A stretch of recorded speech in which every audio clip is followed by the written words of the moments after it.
একটি হাদিসে রাসূলুল্লাহ সাল্লাল্লাহু আলাইহি ওয়াসাল্লাম বলেছেন যে ঈমান পূর্ণ হয়ে যায় যেভাবে তোমাদের জামা কাপড় গায়ে দিতে দিতে পুরনো হয়ে যায়। পুরনো হয়ে গেলে কাপড়টা দুর্বল হয়ে যায়, রং টং অনেক কমে যায়, সব দিক থেকেই কোয়ালিটি খুব লো হয়ে যায় একটা কাপড়ের। ছিঁড়ে না গেলেও এটা পুরনো হওয়ার কারণে অনেক ঘাটতি আমরা লক্ষ্য করি, ন্যাচারালি এটা হয়। ঠিক তেমনি আমাদের ঈমান তো আছে, আলহামদুলিল্লাহ, আল্লাহ দিয়েছেন, কিন্তু ঈমানটা কিন্তু উঠানামা করে। অনেক সময় ঈমান একটু ভালো ফিল করি, কোনো সময় ঈমানে এত দুর্বলতা চলে আসে, অলসতা চলে আসে, দুনিয়ার আকর্ষণ আমাদের মাথায় ঢুকে আমাদের দিনের নিয়ামতের কথা ভুলে যাই, গাফলতে চলে আসে।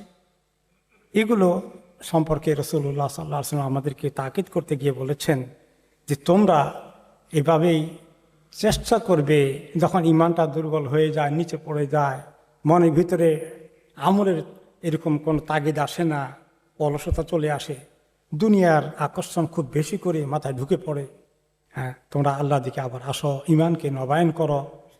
এভাবেই ঈমান বাড়ে এবং কমে। ঈমান সবসময় এক লেভেলে থাকে না, এটা আমাদের সবারই অভিজ্ঞতা আছে। এই জন্য এই বিষয়ে গুরুত্ব দিতে গিয়ে তিনি হাদিস বলেছেন, এবং সাহাবী আবু দারদা রাদিয়াল্লাহু আনহু বলেছেন যে একজন ব্যক্তির তার যে খুব ভালো জ্ঞান আছে, বুদ্ধি আছে, এটার পরিচয় হলো যে সে ঈমানটাকে সবসময় চেক করে কোন লেভেলে আছে। তখন দেখে দুর্বল হয়ে গেছে, সতর্ক হয়ে যায়, আল্লাহর কাছে আবার এগিয়ে আসে, তৌফিক চায় যেন আল্লাহ ঈমানকে আবার মজবুত করে দেন। এবং কেন ঈমান মজবুত থাকে না, দুর্বল হয়ে যায়? অন্যতম একটা কারণ হচ্ছে আমরা যখন গুনাহ করতে থাকি তখন ঈমান দুর্বল হতে থাকে। গুনার কারণে ঈমান দুর্বল হয়ে যায়। যত বেশি গুনাহ তত ঈমান দুর্বল হবে। এবং এই জন্যই আল্লাহ তাআলা বলেছেন যে তাদের অন্তরের মধ্যে মরিচা পড়ে গেছে, অন্তরের মধ্যে মরিচা পড়েছে, ময়লা জমে গেছে। কি কারণে? তারা যে গুনাহ করেছে এই গুনার কারণে। এবং এইটার ব্যাখ্যা আর কি হাদিসে এসেছে, একটা মানুষ যখন গুনাহ করে তখন অন্তরের দিলের মধ্যে সে কালো ছাপ পড়ে, কালো একটা ডট পড়ে, কালো ফোঁটার মতো হয়ে যায়। যত গুনাহ বাড়ে তত কালো ফোঁটা বাড়তে থাকে, বাড়তে বাড়তে অন্তরের দিলের অধিকাংশ কালো হয়ে যায়। আর যখন মানুষ তওবা করে, নেক আমল করে, আল্লাহ তাআলার কাছে এগিয়ে আসে, তখন আস্তে আস্তে আবার এগুলো সাফ হতে থাকে, অন্তরটা তখন নুরানি হয়ে যায়, নূরে ভর্তি হয়ে যায়। এইভাবে আমাদের এই সংগ্রাম চলতে থাকে, উঠানামা হয়, এটাই বাস্তবতা। এবং সাহাবীদের এটা হয়েছে। আবু বকর রাদিয়াল্লাহু আনহুর সঙ্গে দেখা হলো হানজালা রাদিয়াল্লাহু আনহুর। বললেন, হানজালা কেমন আছো? বলে, কেমন আছে আর কি, আমি হানজালা তো মুনাফিক হয়ে গেছে। কি ব্যাপার, তুমি মুনাফিক হয়ে গেছো, এটা কি বলো? বলে, মুনাফিক হয়ে গেছি না, কারণ যখন রাসূলুল্লাহ সাল্লাল্লাহু আলাইহি ওয়াসাল্লামের মজলিসে থাকি, ওনার থেকে কথাগুলো শুনি, এত বেশি আমাদের মধ্যে ক্রিয়া করে, মনে হয় যেন জান্নাতকে দিব্যি দেখতে পাচ্ছি, জাহান্নাম দেখতে পাচ্ছি। আমলের এত জজবা পয়দা হয়ে যায়, এত সুন্দর একটা ইমানের লেভেলে আমরা পৌঁছি। ওখান থেকে যখন আবার ঘরে আসি, বিবি বাচ্চাদেরকে দেখি, টাকা পয়সা, নিজের ব্যবসা বাণিজ্য, দুনিয়াদারির দিকে ঢুকে পড়ি, আস্তে করে আরেক রকম হয়ে যায়।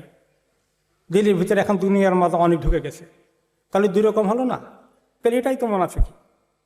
আবু বকর রাদিয়াল্লাহু আনহু বললেন, ও ঠিকই তো বলেছে, আমারও তো এরকম হয়, তাহলে চলো আল্লাহ নবীর কাছে যাই। তো সেখানে গেলেন, গিয়ে তিনি বললেন যে, শুনছেন ইয়া রাসূলুল্লাহ, হানজালা বলতেছে সে মুনাফিক হয়ে গেছে। কেন হানজালা এটা বললে? তখন তিনি ব্যাখ্যা করলেন যে কথাটা আবু বকরকে বলেছিলেন। তখন রাসূলুল্লাহ সাল্লাল্লাহু আলাইহি ওয়াসাল্লাম বললেন, ইয়া হানজালা সা হানজালা, এই সারা সময় 24 ঘন্টা আল্লাহর মুখী হয়ে থাকবো, দুনিয়াদারি ছেড়ে দিয়ে, এইটার জন্য আল্লাহ আমাদেরকে পয়দা করেন না। দুনিয়ার আমাদের অনেক প্রয়োজন দিয়ে আল্লাহ পয়দা করেছেন। তো তুমি কিছু সময় তোমার দুনিয়াতে দিবা, কিছু সময় আল্লাহর জন্য দিবা, তোমার সময়কে ভাগ করে নেবে। এইভাবে আল্লাহ তাআলা আমাদেরকে এই দিন দিয়েছেন যে দুনিয়া দায় দায়িত্ব পালন করার জন্য, চাকরি বাকরি, ব্যবসা বাণিজ্য, পরিবারের ভরণ পোষণ থেকে শুরু করে আমাদের সব কিছুর পিছনে আল্লাহ হালাল করে দিয়েছেন, তয়্যিবাত করে দিয়েছেন, এগুলোকে আমরা অর্জন করতে হবে। কিন্তু এগুলো যেন এমন টানা না টানে যে আমরা আল্লাহ তাআলা থেকে দূরে চলে যাই।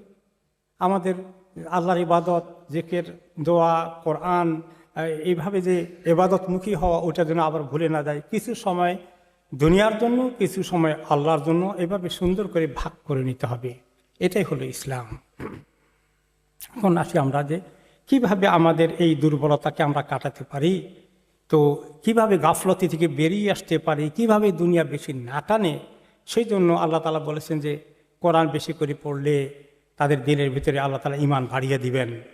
জিকির, দোয়া, আজকারগুলো যেগুলো দিয়েছেন, এগুলো আমাদেরকে আল্লাহ তাআলার কাছে নিয়ে যাবে। এরপরে নামাজ ঠিকমতো পড়া, জামাতে পড়া এবং দেরি না করা, সময় মতো পড়ে নেওয়া। এরপরে আমাদেরকে কোরআন শরীফ তেলাওয়াত করার জন্য, কোরআন যত আমরা পড়ব তত আল্লাহ তাআলার কথাগুলো আমাদের মধ্যে ঢুকবে। যে সমস্ত সুন্দর সুন্দর জান্নাতের কথা বলেছেন সেগুলো আমরা উৎসাহিত হব, জাহান্নাম থেকে বাঁচার জন্য চেষ্টা করব, নেক আমল বাড়িয়ে দেব।